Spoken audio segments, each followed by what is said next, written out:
नहीं है।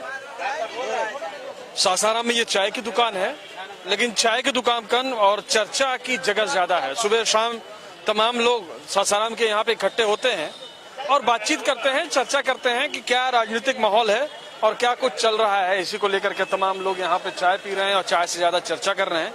उन्हीं लोगों से बातचीत करते हैं। क्या कौन सी चाय पी रहे हैं आप? कौन सी चाय जो दे रहे हैं वो पी रहे हैं। प्रधानमंत्री जी की चाय कितनी समझ में आई 6 साल में? ये तो प्रधानमंत्री की चाय नहीं है, ये तो बिहार की चाय है और रोहतास जिला की चाय है। हाँ, तो इस टेस्ट क्या बोल रहा है रोहतास जिले के चाय का? अच्छा टेस्ट है। क्या बोल रहा है, किस साइड किससे मैच क्या? हम तो मोदी का चाय पिए नहीं है, हम तो यहाँ का चाय पिए थे, यहाँ का जानते हैं। अच्छा, राजनीतिक माहौल क्या है? राजनीति माहौल अपना अपना मुंड है, जो जिसको वोट देगा, जिसको सपोर्ट करेगा अपना सपोर्ट करेगा। आपको सासाराम का क्या लग रहा है? सासाराम को तो सोच कर रहे हैं हम। बोलिए। चलिए, आप सोच रहे हैं, आइए आप बताइए। हम क्या बोलेंगे? बोलिए, क्या है स्थिति? स्थिति ना आप बोलिए ना, आप तो हमसे बड़े हैं, बोलिए।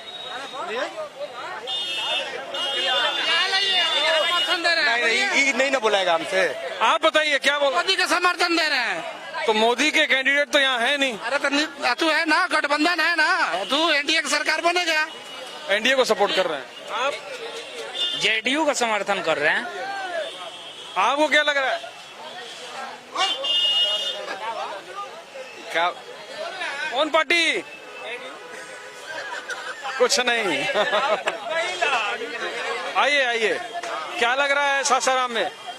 सासाराम विधानसभा में यहाँ आरजेडी का उम्मीदवार जीतेगा और भारी बहुमत से जीतेगा। क्यों? इसलिए कि देखिए यहाँ की जनता उब चुकी है पिछली सरकार से। अच्छा जी, इसमें कोई दो राय नहीं है। और जितना भी युवा वर्ग है ये सब इस बार आरजेडी की तरफ जा रहा है। युवा वर्ग है आरजेडी की तरफ जा रहा है? बिल्कुल बिल्कुल, इसमें कोई सोचने का नहीं है। आपको क्या लगता है? यहाँ आरजेडी ही जीतेगी। क्यों जीतेगी? सासाराम में 15 साल तो शासन रहा उनका। हाँ, 15 साल शासन रहा, लेकिन कोई काम हुआ नहीं धरातल पे। उससे पहले तो आरजेडी का 15 साल था ना? हाँ था, उसमें कुछ काम हुआ था? काम नहीं हुआ था, इसीलिए तो इनको जिताया गया था ना कि ये काम करेंगे, लेकिन उससे वो तो देख रहा है मेरे को, कलेक्ट्रेट उसका चेहरा बदल गया है। कुछ नहीं बदला है। अगर बच्चा इतना बड़ा होता है तो सेना इतना बड़ा होता है ना। तो और जैसे जैसे डेवलपमेंट होता जा रहा है, बदलता जा रहा है। यहाँ पे लाइट देखिए लगा है ना, कोई लाइट जल रहा है, ये क्या हुआ है? ये लूट ही है। तो ये तो नगर निगम से बात करनी पड़ेगी ना। तो नगर निगम गवर्नमेंट के ही अधीन है ना, वो तो इंडिपेंडेंट। नीतीश कुमार के शासन में नहीं आता है ये सासाराम। अच्छा, नगर पालिका में किसकी सरकार है? नगर पालिका में किसकी सरकार है? सरकार नहीं होती है, इंडिविजुअल है, मेयर नहीं होता है। यहाँ इंडिविजुअल होता है। हाँ, यहाँ मेयर नहीं होता। त्रिस्तरीय व्यवस्था नहीं है यहाँ पे। आप बताइए क्या लग रहा है आपको? अरे हम लोग को जल नल का जो पैसा बर्बाद हो गया ना, उसके वजह से और हम लोग ये सोचते हैं कि ये सरकार नकम्मी है, मतलब एक काम करने वाली। क्या हो, क्या लगा था? परिवर्तन। परिवर्तन। और बताइए, आपसे तो बात हो गई है मेरे ख्याल से। हाँ, हो गई। आपको क्या लग रहा है? युवा है, क्या सोच रहे हैं? अरे भागने वाला युवा थोड़ी होता है। परिवर्तन सर। परिवर्तन। जी हाँ। आपको क्या लग रहा है? नीतीश कुमार के जो घृणित नाकामी काम हुआ है उसके चलते जनता एकदम परिवर्तन चाहती है। आपको क्या लग रहा है? बोला मुखिया जी। हम क्या मुजफ्फरपुर जैसे घृणित काम के चलते पूरे बिहार संसार है, समझ गए ना? ठीक है, आप बताइए। हम क्या बोल रहे हैं सर? आपको क्या लग रहा है? आप? हम बीजेपी के आदमी हैं। हाँ, तो बोलो। बीजेपी तो नहीं है, तो एलजेपी में जाएंगे या फिर गठबंधन को देंगे? गठबंधन में नहीं है। गठबंधन में। विकास के मुद्दे पे वोट होगा। चाय आ गई है, तो चाय की चुस्कियों के साथ इस चर्चा को बढ़ाते हैं। बोलिए सर। हेलो, शानदार टेस्ट है चाय का, शानदार टेस्ट है चाय का। हेलो, राजनीति का क्या माहौल है? राजनीति यहाँ गर्म है। चाय ज्यादा गर्म? चाय से भी ज्यादा गर्म राजनीति है यहाँ। मतलब मुकाबला कांटे का है? हाँ, मुकाबला टक्कर का नहीं, एक तरफा है। ये तो कह रहे कांटे का है। नहीं, एक तरफा डिसीजन है। कैसे कह रहे कि एक तरफा है? हाँ तो बताइए कैसे नहीं, आप बताइए। आपको नहीं हमको तो आप बोल दिए, बोलने से पहले बताइए। नहीं बोल दिए कि नहीं एक तरफा है, कैसे है बताइए। आप बोलिए, हम बता रहे हैं कैसे है। हाँ आप बोलिए, बताइए। यहाँ पर 100 आदमी का भीड़ है, इसमें एकदम आपका रिकॉर्ड हो रहा 90 आदमी बोल रहा है कि नीतीश को बदलाव। नहीं तो ठीक है, लेकिन उनको भी तो बात कहने का अधिकार है ना। कैसे जान रहे हैं कि 90 आदमी बदलाव चाह रहा है? ये पूछ रहे हैं ना। हम ये पूछ रहे हैं, सुनिए आपका क्या कहना है? आप बोलिए, हेलो, आप बोलिए भाई। नहीं आप बोलिए, हम कुछ नहीं बोल सकते हैं।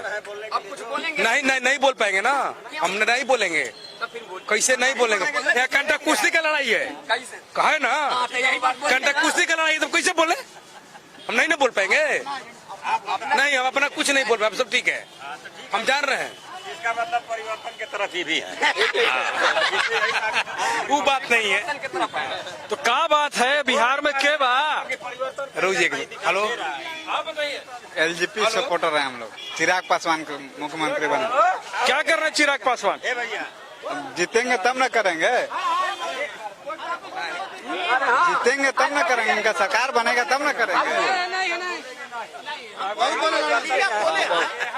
नहीं उन्होंने तो बोल दिया। हाँ बताइए, आप बोलिए, आप बताइए क्या लग रहा है ससाराम में कौन जीतेगा?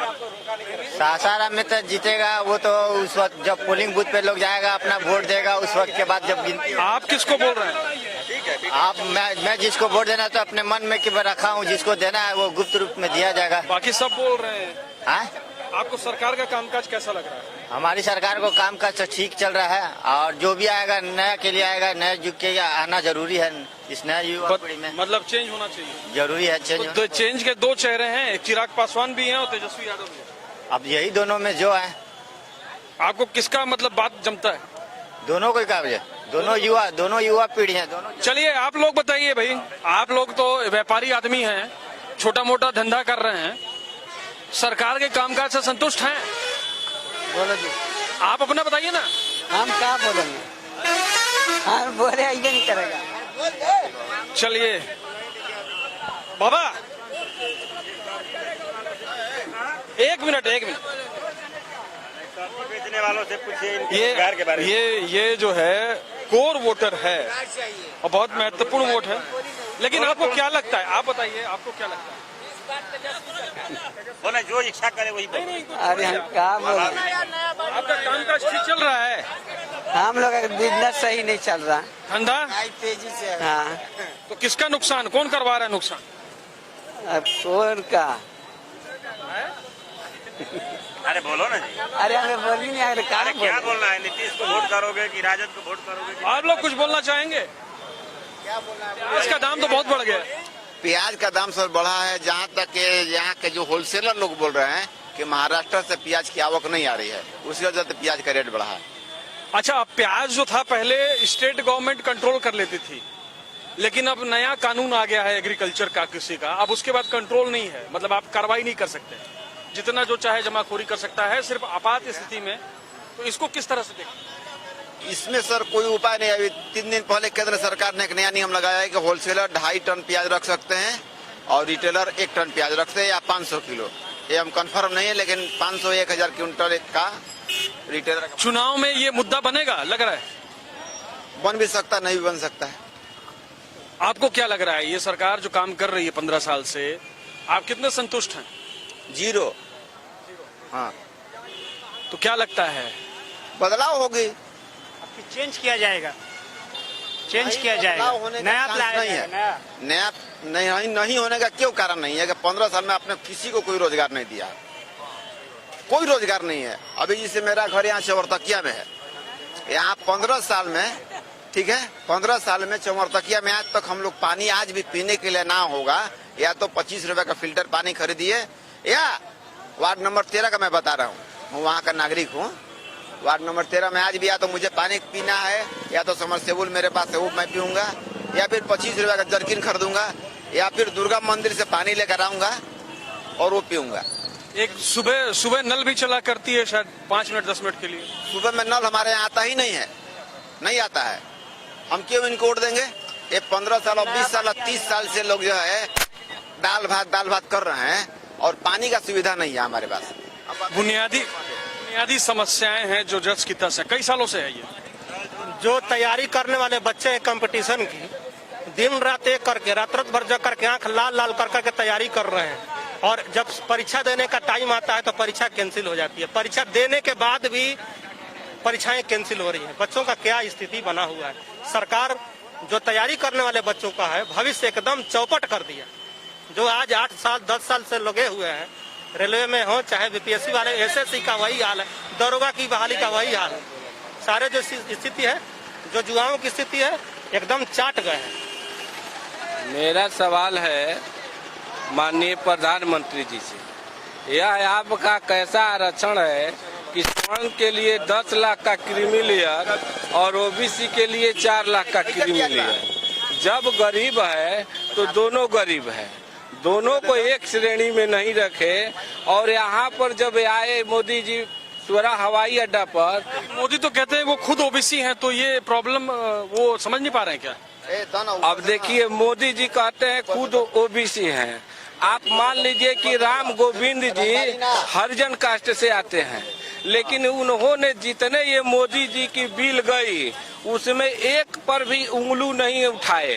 तो उसी तरह आरएसएस के मोदी जी गुलाम बैकवर्ड हैं, वो बैकवर्ड नहीं है। जैसे कि अभी हमारे लगभग बैकवर्ड क्लास से 200 से एमपी कम नहीं होंगे लोकसभा में, लेकिन किसी एमपी ने यह बात नहीं कहा कि एक स्वर्ण के लिए 10 लाख का क्रीमी लेयर और बैकवर्ड के लिए 4 लाख का क्रीमी लेयर।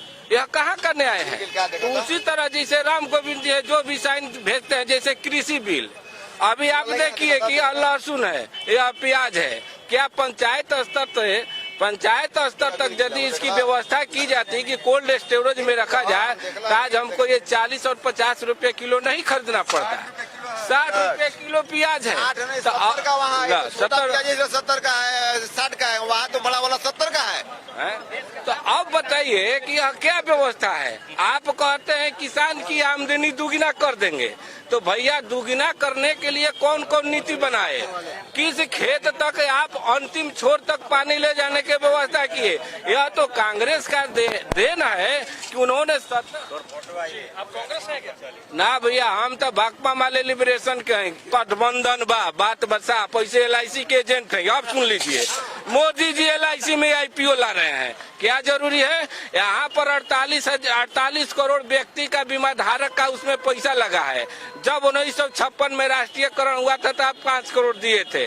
तो आज आपको कौन ऐसी बेचू पड़ गई, ये बेचू प्रधानमंत्री जी, कि कह रहे हैं कि हम प्राइवेट सेक्टर को देंगे? निजीकरण पर आप क्यों ध्यान क्यों दे रहे हैं ऐसा? निजीकरण करने से जो है हम लोगों के यहाँ जो सरकारी नौकरियों का कमी आ जाएगा। हम लोग जो है बेरोजगार की स्थिति में। उसके बाद भी तो वोट उन्हीं को मिल रहे हैं। कहाँ मिल रहा है? बिहार में तो नहीं मिल रहा है। पिछली बार तो कितनी सीटें जीते थे? पिछली बार की तुलना में इस बार जो है परिवर्तन का लहर है, इसलिए इनको अब इस बार जनता मोदी जी से यही उम्मीद लगा था कि नरेंद्र मोदी जी बहुत बढ़िया प्रधानमंत्री हैं। जो उन्होंने गुजरात में किया है पूरे हमारे देश के लिए किया है, वो तो बड़ा सवाल। गुजरात में हम लोग सुने हैं कि अच्छा काम किए थे, इसलिए उनको सब लोग दिया, वोट प्रधानमंत्री बनाया। जनता को थोड़ी ये मालूम था कि प्रधानमंत्री बनाने के बाद देश को ही बेच देंगे। अरे आप सबको कमेंट कर रहे हैं, कुछ अभी बोल दीजिए। आप विधायक के बारे में बोलिए सर। नहीं, आप क्या बोलेंगे? उनको जो उनको बोलना है उनको बोलने दीजिए। आपको कुछ बोलना है आप बोलिए। मैं 2 बार आपके पास माइक लेकर के आया, बोलिए विधायक के बारे में। अरे हम लोग तो चेनारी में पढ़ते हैं सर। चेनारी में हम लोग के चेनारी में हम लोग का विधायक ललन पासवान है। वहाँ पर जब जीत के गए वहाँ, तो फिर झांकने के लिए कभी नहीं आए, झांकने के लिए कभी नहीं है। आज चुना है तो चल रहे वोट मांगे, चल रहे भाई। वहाँ पर अभी भारी हैं, वहाँ पर भारी हैं शाम बिहारी राम। वहाँ ठीक है हम लोग का जात कहीं है। हाँ के सम बिहारी राम नहीं। अबरी बार जो है, अरे पहले क्या थे, पहले के नहीं। अब इस बार पंखा छाप में आए हैं और वोट की बात हो रही है तो ठीक है वोट, लेकिन उनको मिलने नहीं जा रहा है। अच्छा, ये आप कृषि बिल के बारे में बोल रहे थे, किसानों पे असर पड़ेगा क्या? आपको दिया जाएगा, ये सब खेत को गुलाम कर दिया जाएगा। और क्या निजीकरण किया जा रहा है? सब बड़े बड़े उद्योगपतियों को दिया जाएगा, रेट बेची देगा। वो पॉकेट में सब पॉकेट में सामान सप्लाई होगा। इंग्लैंड में चलेगा साहब। हीरा के फैक्ट्री इंडिया गरीब है, मोदी जी जान रहे हैं कि इंडिया गरीब देश है, गरीबों का देश है। यहाँ हीरा खरीदने वाला कोई नहीं है, जीरा खरीदेगा। इसलिए नीरव मोदी को सारा पैसा गरीबों को उठा के दे दिए, बोले बेटा लंदन में जाके फैक्ट्री लगाओ। हीरा अब सासाराम इंडस्ट्रीज लंदन में, इंडिया में नहीं। नीरव मोदी यहाँ था ना, एक गरीब मुर्गी चुराता है तो उसको फांसी हो जाएगा, और नीरव मोदी अरबों रुपए लेकर चला गया, उसको कुछ नहीं हुआ, वो नहीं पकड़ में आ रहा है मोदी जी के। सासाराम के वर्तमान विधायक जो है वो वाकई काबिले तारीफ थे। उन्होंने अपने रीजन में बस स्टैंड को ले जाकर के बस स्टैंड बनवाए। बस स्टैंड का मांग था यहाँ की जनता की, रोड चौड़ीकरण करिए, नाला ग्रेनेड करवा। फिर से तो उठ रहे हैं तो उनको सपोर्ट आ रहे हैं ना, क्यों हम नहीं सपोर्ट करेंगे? क्यों इसलिए सपोर्ट नहीं करेंगे? उन्होंने बिना जनता से पूछे हुए पार्टी बदल दिए। जब पार्टी जिसके लिए बदल दिए अब उससे वोट मांगिए, नहीं तो ये काबिले बहुत तारीफ के विधायक थे। इनको तो निर्दलीय, मान लीजिए इनको शिकायत है कि पार्टी टिकट नहीं देती, निर्दलीय अपने काम के बल पर जीत जाते, फिर भी जीते।